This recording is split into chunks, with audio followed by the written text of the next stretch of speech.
Hello, so welcome back to my channel. In this video I'll discuss about the while loop and do while loop with some examples, and we'll also discuss when to use which loop and which loop is the best to use. So before starting today's topic, we'll see what we learned yesterday. So yesterday we started with the loops and we discussed the for loop concept. This is the simple program that we have written.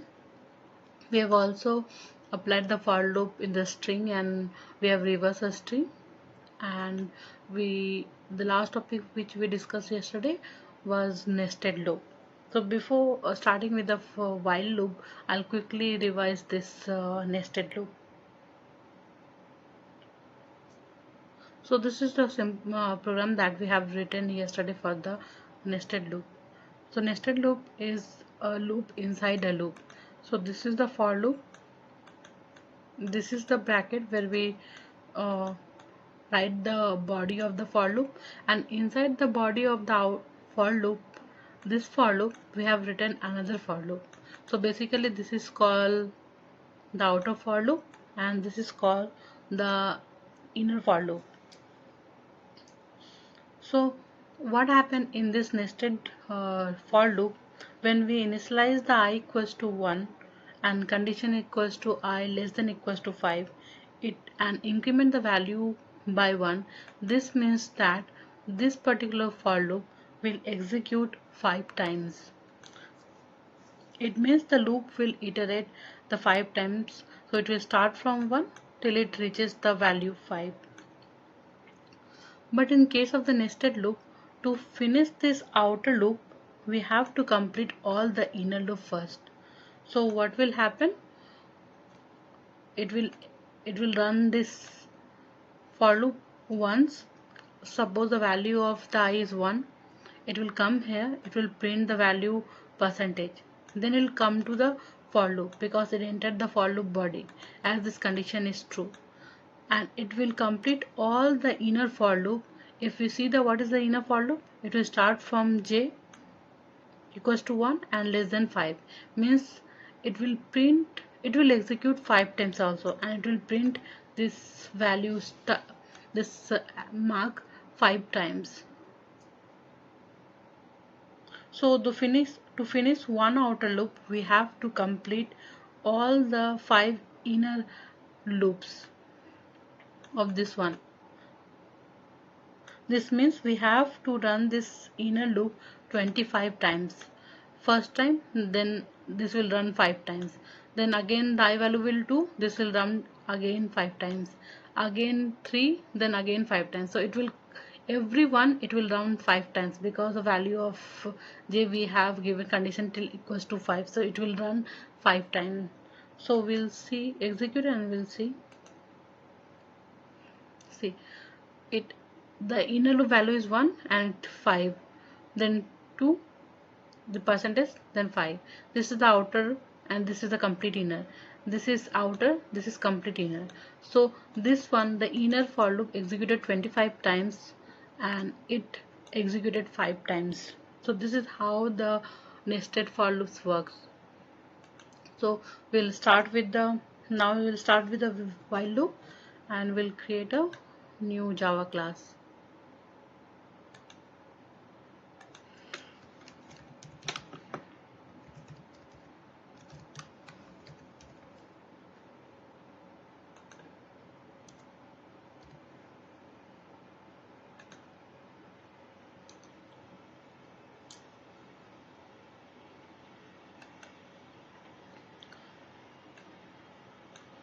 So we have created the class.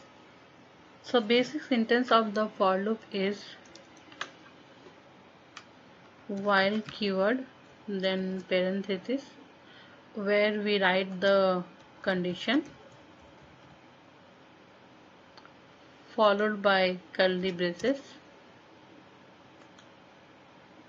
and in curly braces we write the body and increment or decrement.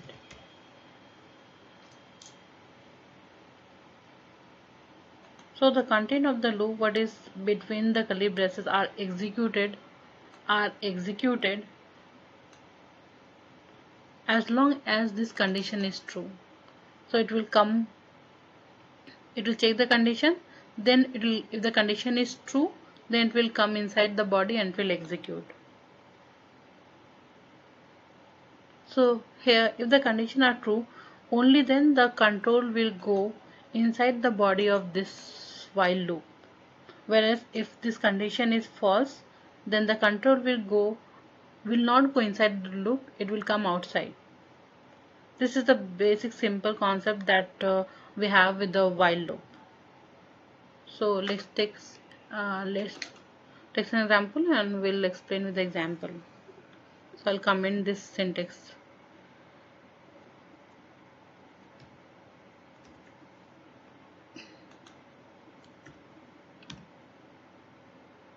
So this is the multiple line comment, and here I'll write the program.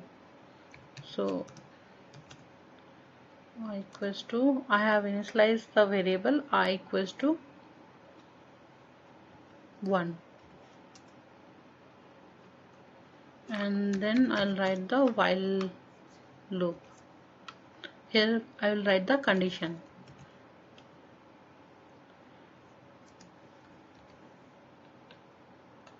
Then curly braces.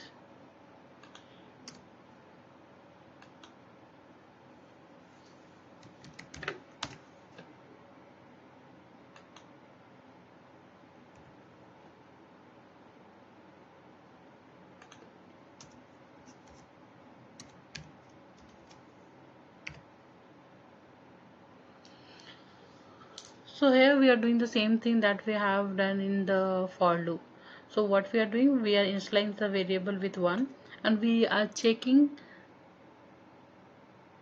the condition that the value of I is less than 50. So every time it will check the value is less than 50, then it will come inside this loop and it will print the value of I, and it will increment the value again. It will increment the value again, it will check the condition with the updated value of the I. So this is a simple program to get the value between 1 to 50, and it will print all the value between 1 to 50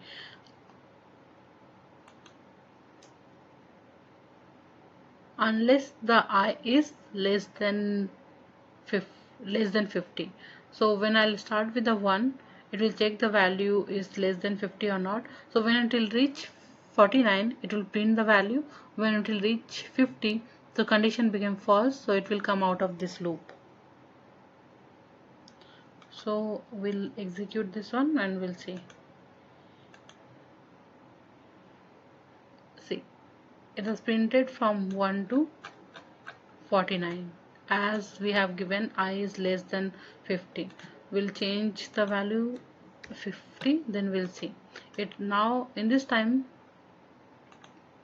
it should print 50 as well. See, it has included 50 as well.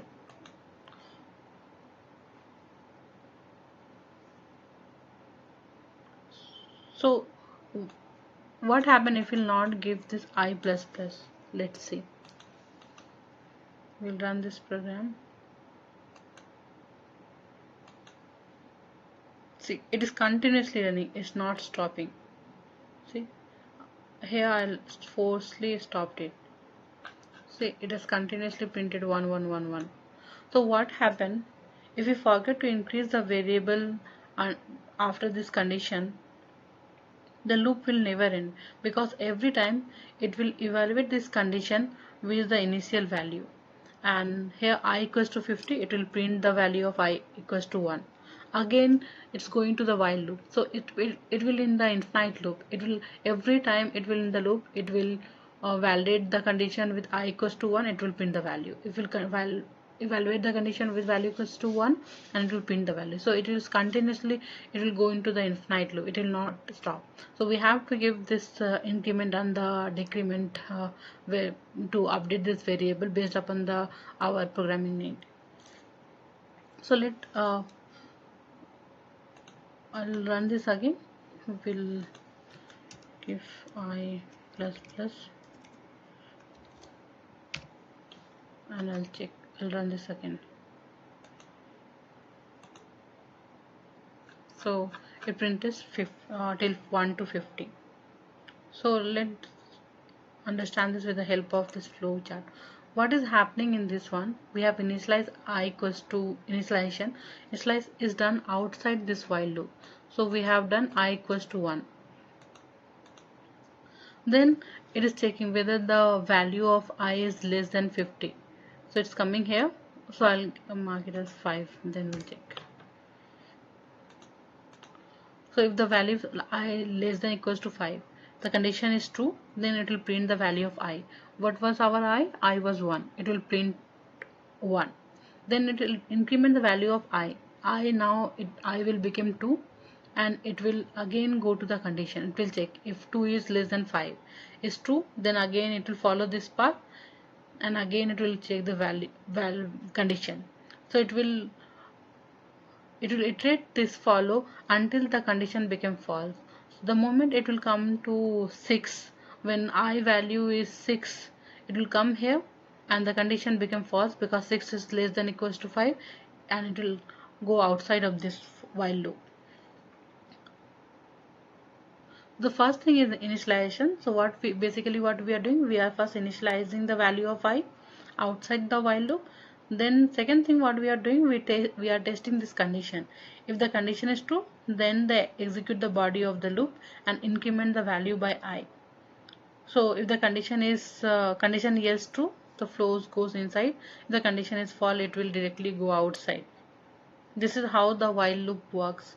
Unless the condition becomes false, the argument of this loop will never stop. It will keep on executing. So yesterday we have seen an example of reversing a string using for loop. So we'll try to do the same thing with while loop.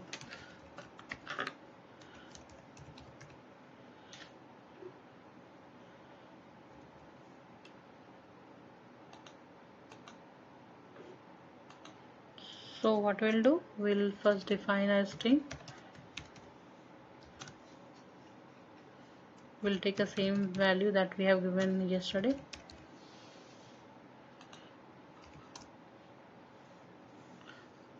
So we have to reverse a string. We have to start variable 1 with the index h until it reaches the index of 0. So we will initialize. We have to initialize the first. So we initialize the I.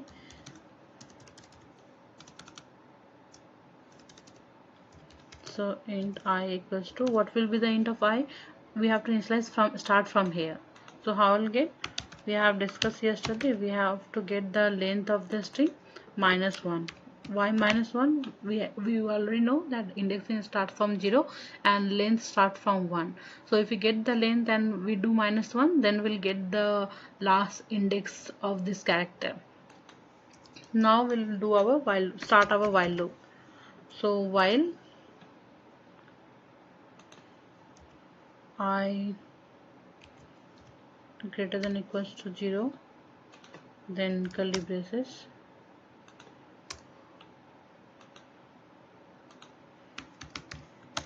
then we'll print the character at index I.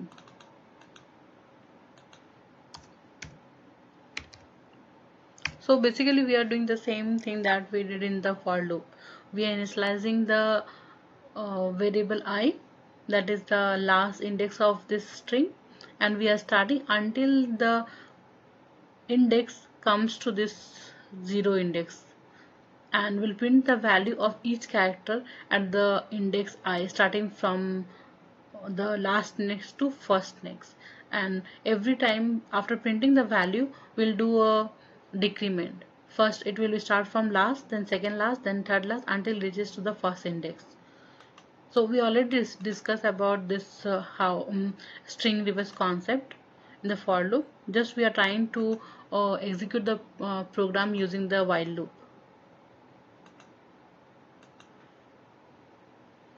See, started from HTISM, and we'll remove this next line thing and we'll see in the same line. See, it's included the blank also space. So it is perfectly working with the while loop. So now there might be a confusion in both the loops. We can perform the same terms.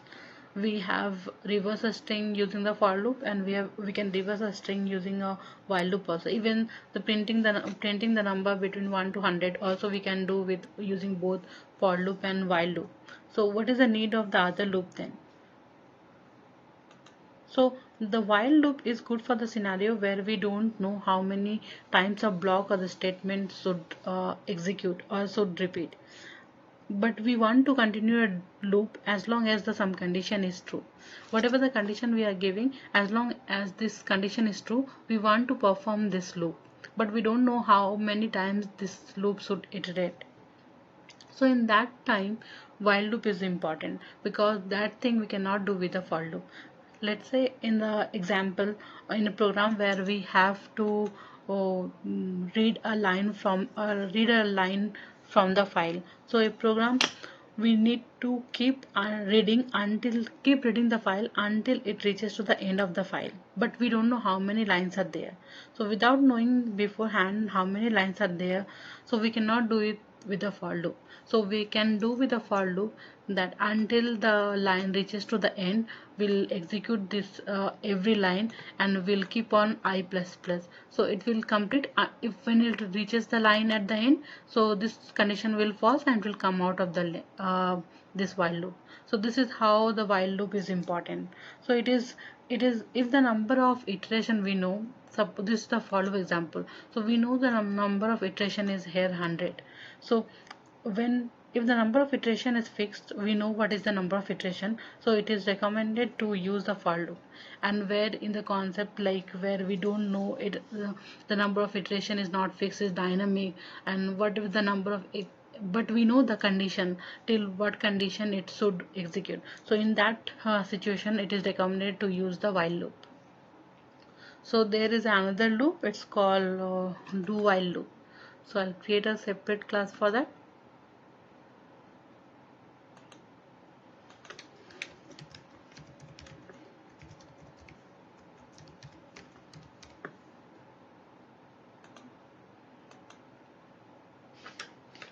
So in do while loop is similar to the while loop. So the syntax of the only difference we'll discuss, the syntax of do while loop is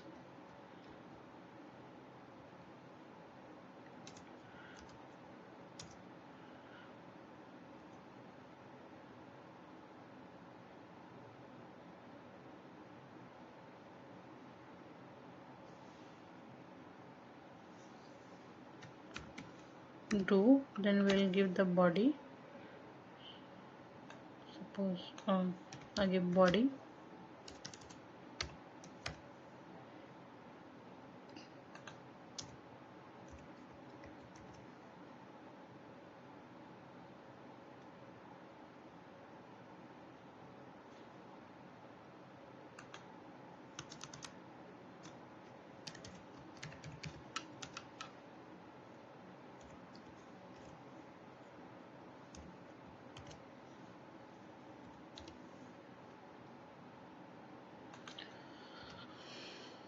So I'll comment it out, then we'll explain.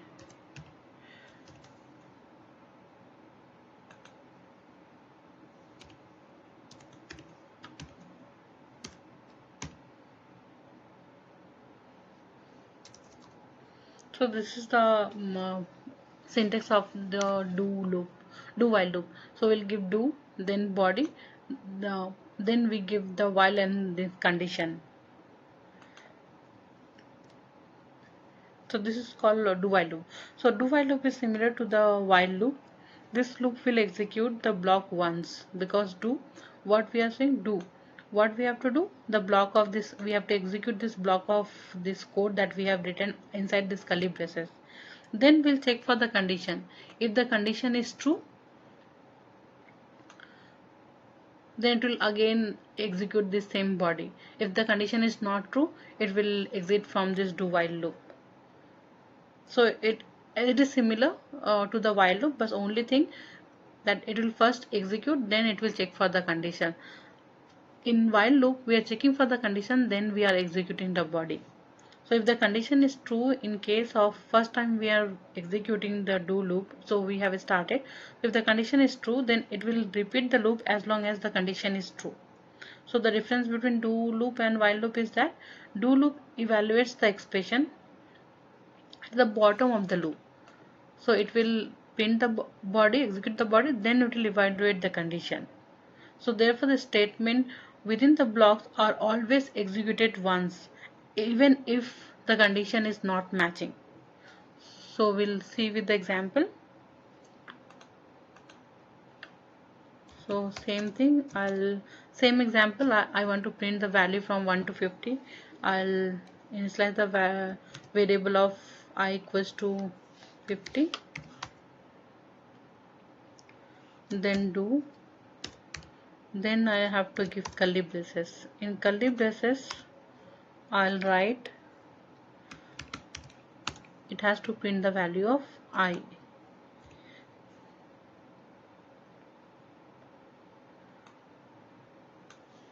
I have to start from 0. Then I'll check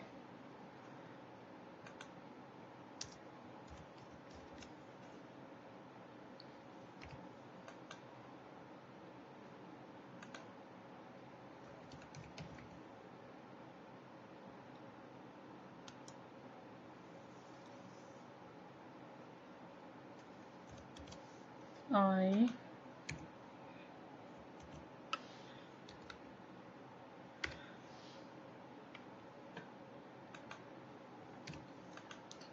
so this is what we do in the do while loop. So do while loop, it will initialize the value 0, then it will, we are saying to execute this body, so it will print the value. So first time it will print 0, then it will increment the value I plus plus, it will check the condition. If the condition is match, I is less than equals to 50, so again it will execute the same block of code. So do while loop is executed at least once because the condition is checked after the body is executed first time. So we'll see with the example. So in do while loop we'll start then statement, the body is executed. If the condition is true, then it will again check the statement, execute the body. It will iterate through the condition like until the condition is false. If the condition is false, then it will exit and it will come out of the do while loop. So I'll exit and I'll check. I'll execute and I'll check what value. See, it's started from 0 and printing the value till 50. So when we should use this do while loop, so if the number of iteration is fixed and we must have to execute the loop at least once, it is recommended to use the do while loop. So in this case what is happening, so even if the condition is false, I'll give here 60. So the condition is false, right? 60 is less than equals to 50. It's not true. Even in that case also it will execute the value of I, then it will check the condition. So I'll check. See, it has printed the values of I first time, then the condition did not match, so it exit from the do while loop. So this is when we have, this is how the do while loop like works, and it always print the value of first initialization variable, then it check the condition. The condition is not matching, it will break the do loop and it will come out of this do while loop. So we understand the for loop concept, for loop, reverse string using a for loop, nested loop and nested for loop. Then today we have discussed about the while loop and do while loop, and we have also used string reverse using a do while loop, and also we have covered when to choose which loop is appropriate for which program. So now it's clear. So that's all for today.